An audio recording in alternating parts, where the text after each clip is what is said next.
Thank you very much for the welcome, and thank you very much for the invitation here. I was born in Paris, but my parents were born in Morocco, where my family had lived for several centuries. In the 60s, like all Jews in Arab and Muslim countries, they were pushed away because they were Jews. My father left Marrakesh to study in France. After her first year in high school, my mother left Casablanca for Israel, which was the only refuge for those who had nowhere else to go. Later, they met and settled down together in Paris.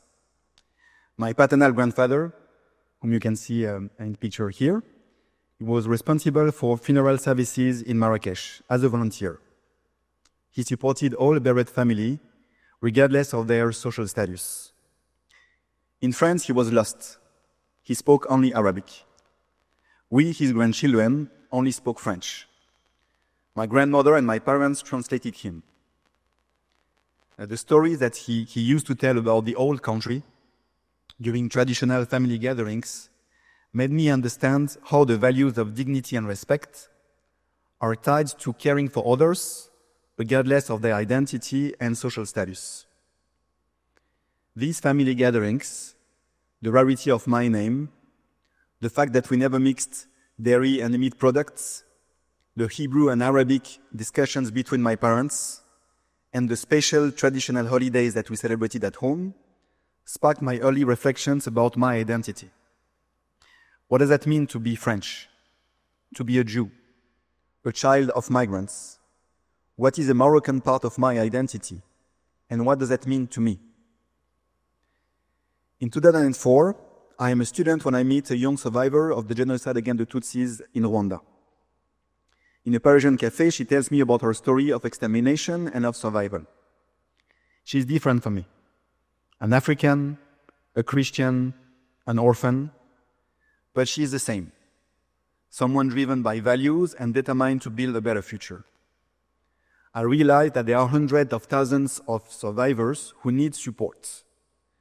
Therefore, I invent the concept of dialogue of memories, according to which the heirs of violence in the past should not be in competition, but in dialogue, and come together to promote human rights today.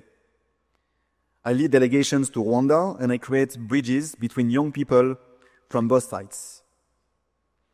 Over the 20 years that I followed, I've helped people with diverse identities reclaim their dignity. Refugees from Africa, Syria and Afghanistan, Roma people facing discrimination, Palestinian, Israeli and French Jewish students meeting for peace, Turkish people commemorating the Armenian genocide, Kurds, Rohingyas and Uyghurs facing persecution, and Ukrainian refugees and children.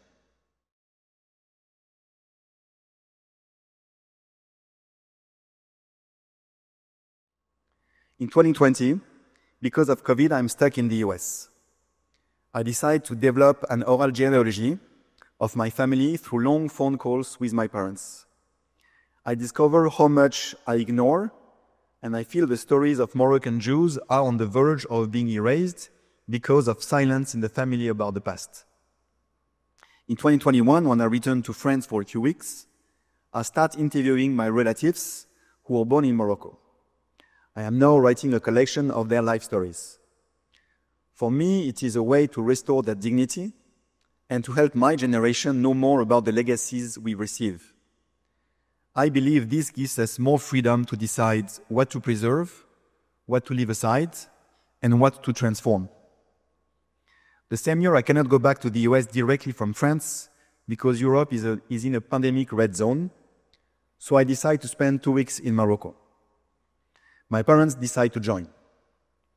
My father had not been there for 18 years, and my mother for about 50 years.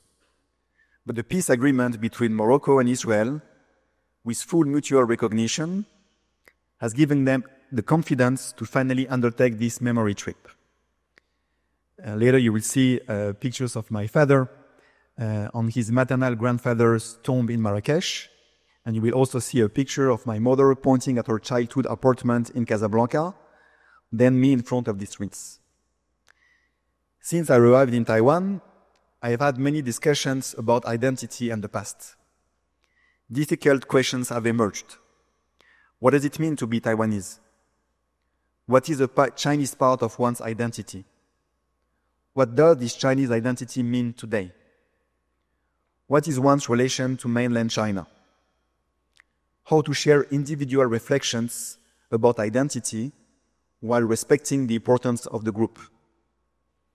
How to speak about violent events that took place here in Taiwan in the past, including during white terror and martial law, without breaking harmony.